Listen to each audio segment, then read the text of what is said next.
Programme میں خوش آمدید ناظرین. ہم کس جھگڑے میں پڑ گئے ہیں؟ رسول ہمارا ایک ہے لیکن بٹ گئے ہیں ہم، اور مساجد جو اللہ کا گھر ہیں جہاں پر ہم سب کو اپنے طریقے سے نماز ادا کرنی ہے، اب اس کے اوپر جھگڑے ہوتے ہیں. عید میلاد النبی کا جو عظیم موقع ہے اس کے اوپر ہم اکٹھے نہیں ہو پاتے. ہم اسے اتفاق کریں یا نہ کریں، منائیں یا نہ منائیں، خوشی تو سب کی سانجھی ہے. ہمارے پاس دونوں مہمان بھی موجود ہیں، مولانا احمد لدھانوی صاحب اور صاحب فضل کریم صاحب. ان کو ہم فون پہ رکھتے ہیں. لیٹ می آسک یو کاٹیا صاحب، کیا آپ کو بتاتا ہے یہ جو بحث ابھی ہم کر رہے ہیں جن واقعات کے تناظر میں، کیا ٹرینڈ ہے پاکستان کے اندر؟ کس طرح ریورس کیا جائے اس کو؟ طلعت صاحب، میں سمجھتا ہوں کہ اٹس آور ہارڈ لک کہ ایک ہی قرآن، ایک ہی رسول، ایک ہی خدا کے ماننے والے اس طرح بٹوارہ کر رہے ہیں آپس میں. میرے نزدیک ان کا یکجا ہونا بہت زیادہ ضروری ہے، اور کوئی ایسی تاریخ اللہ کرے ایسی چل پڑے کہ جس میں تمام سیکٹ جو ہیں وہ سمجھنے لگیں کہ ہم ایک دوسرے کے بھائی ہیں، ہم مسلمان ہیں. لیکن ایک چیز جو ان کے درمیان نظریاتی تفرقہ پڑتا ہے، اس سے ہمارے جو بیرونی دشمن ہیں یقیناً وہ بھی نظر رکھتے ہیں، اور ایسے موقعوں پہ ہی وہ فائدہ اٹھاتے ہیں ان کی نظریاتی اختلافات کو استعمال کر کے. میں مثال دوں گا کہ کراچی میں واقعہ ہوا، اہل تشیع کا جلوس جا رہا تھا، وہاں پہ بم پھٹا، 200 دکانیں جلیں. یہ عید میلاد النبی کا جلوس جا رہا تھا فیصل آباد میں، وہاں پہ ادھر سے فائرنگ ہوئی. مسجد جس کی بھی تھی، جیسے بھی تھی، مسجد کے اندر سے ہو یا جلوس کے اندر سے، ہیں تو مسلمانوں کی دونوں ہی، وہ بھی جلوس مسلمانوں کا جا رہا ہے، مسجد کے اندر بھی مسلمان بیٹھے ہیں. ہاؤ از اٹ پاسبل کہ کوئی مسلمان دوسرے مسلمان پہ یا مسجد پہ کوئی آ کے حملہ کرے؟ لیکن ان دونوں کی کمپلینٹ ان کی جو ہے وہ یہ ہے، انتظامیہ میں جو بھی ہے، میرا نظریہ یہ ہے کہ ان کے اندر آن آئیدر سائڈ، خواہ جلوس میں تھے خواہ وہاں مسجد میں کچھ لوگ تھے، ایسے ضرور تھے جنہوں نے اس موقع کی طاق میں تھے کہ وہاں پہ انہوں نے شیعہ سنی فساد کروانے کی کوشش کی. کراچی کے واقعات میں وہ نہیں ہوا تو انہوں نے اس کو استعمال کرنے کی کوشش کی کہ اب اس طریقے سے ان دو سیکٹس کو، اہل سنت کے دونوں ہی حصے ہیں، میرے نزدیک دونوں بھائی ہیں، دونوں حصے ہیں اہل سنت کے، ان کو بھی آپس میں ٹکرانے کی کوشش. ڈاکٹر صاحب، یہ تو پھر یہ پرانا یہ بریلوی اور دیوبندی کا اگرچہ آرجن ایک ہے جس طرح آپ فرما رہے تھے، لیکن اس کے بعد تو سپلٹ ہو گیا. یہ اس سپلٹ کی نشانی ہے، لیکن یہ سپلٹ تو بہت عرصے سے تھا. آج کل تو ٹیمپرز جو ہیں ہمیں لگتا ہے کہ بالکل دیر آن دی ایج. میرا خیال ہے جیسے آپ نے پہلے بھی بات کی ڈیفیوز کرنے کی، اس میں یہ واقعات کم نہیں ہو رہے. کبھی شیعہ سنی کا ہے، دیوبندی بریلوی کا ہے، مختلف قسم کے. تو جب تک ہم ان کے بارے میں سیریسلی سوچیں گے نہیں، میرا خیال ہے سیریس سوچ کے لیے ضروری ہے کہ اس طرح کے واقعات کی کوئی جوڈیشل انکوائری ہو اور وہ پبلک کی جائے. اس طرح کے بہت سارے واقعات ہوتے ہیں، بلاسفیمی لاز پہ بھی ہوتے رہتے ہیں، لیکن ہم کسی پہ بھی کوئی ایک غیر جانبدار قسم کا کمیشن بٹھا کے اس کی رپورٹ نہیں شائع. لیکن غیر جانبدار کمیشن کی غیر جانبدار رپورٹ کو اس جانبدار قسم کے حالات میں کوئی مانے گا یا نہیں مانے گا؟ نہیں، وہ اس لیے ضروری ہے. دیکھیے اب تک جو ہے نا لوگوں کے پاس صحیح انفارمیشن نہیں ہے. میڈیا کی، اخبارات کی بھی وہ ایک مجبوری ہے کہ وہ اس میں پورے واقعات نہیں دے سکتے، اور لوگوں کے پاس واقعی پوری انفارمیشن نہیں ہے. تو اس میں یہ ہوتا ہے کہ جو جس پارٹی سے بلانگ کرتا ہے وہ اس کے لحاظ سے اس کو لیتا ہے. تو میرے خیال اس وقت جو ضرورت ہے وہ 2-3 چیزوں کی ہے.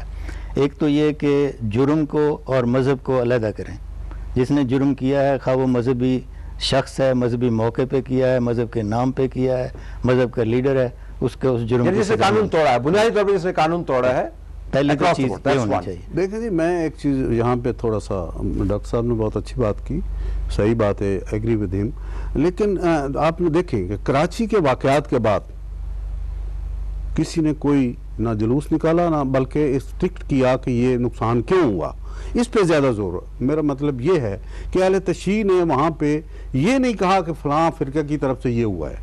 وہاں پہ یہی کہا گیا کہ یا تو دہشت گردی ہے یا ملک دشمن لوگ ہیں جنہوں نے یہ کیا ہے، اور اس کو بھی آپس میں الجھانے کی کوشش کی گئی بٹوین دا پارٹیز.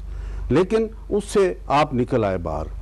یہاں پہ یہ جو واقعہ ہوا ہے، اب اس پہ یہ تفرقہ کیوں طول پکڑ رہا ہے کہ آپ بقول آپ کے کہ جلوس نکال رہا ہے ایک سیکشن، ایک سیکشن ہڑتال کی کال دے رہا ہے. یہ ایسا کیوں ہے؟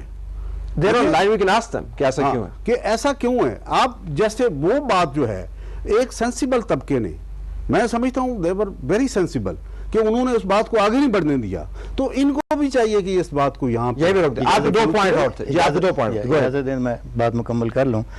ایک تو اس میں تو شک نہیں کہ اس کو سیاسی لوگ نے یا باہر کی قوتیں جو بھی آپ کہیں وہ اس سے فائدہ اٹھا، لیکن اس سے یہ نہیں بھولنا چاہیے کہ بہرحال انہوں نے ان مذہبی لوگوں کو استعمال کیا ہے، اگر وہ واقعہ صحیح ہیں. اب اس میں جو میری سمجھ میں نہیں آتا وہ یہ کہ اتنی نفرت مذہب کے نام پر یا کسی بھی نام پر ہمارے ہاں کیوں آ گئی ہے کہ ہم دوسرے کو گولی کا نشانہ بناتے ہیں، قتل کرتے ہیں. اس کے پیچھے کیا ہے؟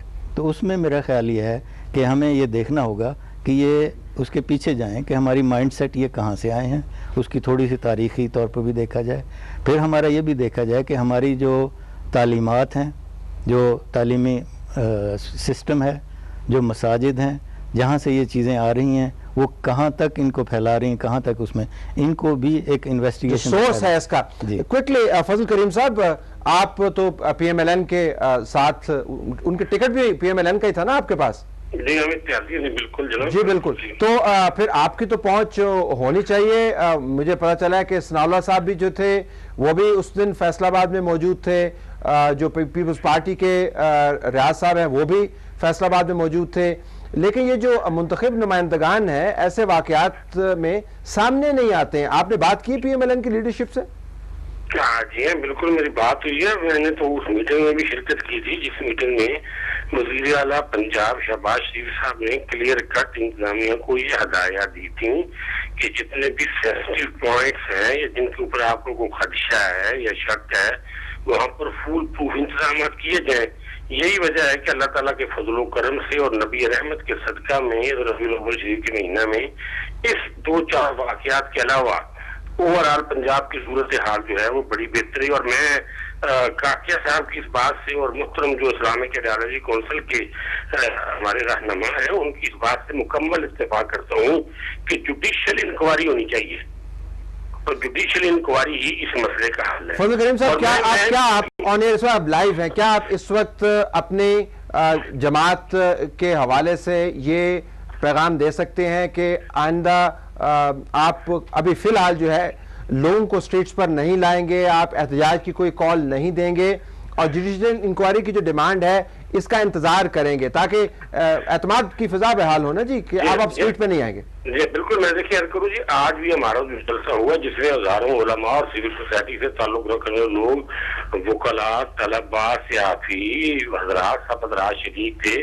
آج کے جلوس کی جو ہے وہ آپ ریکارڈ منگوا کر دیکھ لیں کہ ہمارے جلوس میں کوئی ایسا مسلح آدمی نہیں تھا. اور میں بالکل اس بات سے اتفاق کرتا ہوں کہ جرم جس نے بھی کیا ہے، نبی اکرم صلی اللہ علیہ وسلم کی مطلب اس پیارے جلوس کے اوپر جو حملہ آور ہوا وہ جنہوں نے قرآن عظیم کی تصحیح کی ہے، نعوذ باللہ نعوذ باللہ. لیکن آپ اس بات کو ذرا غور سے دیکھیں کہ وزیر خارجہ یہ فرما رہے ہیں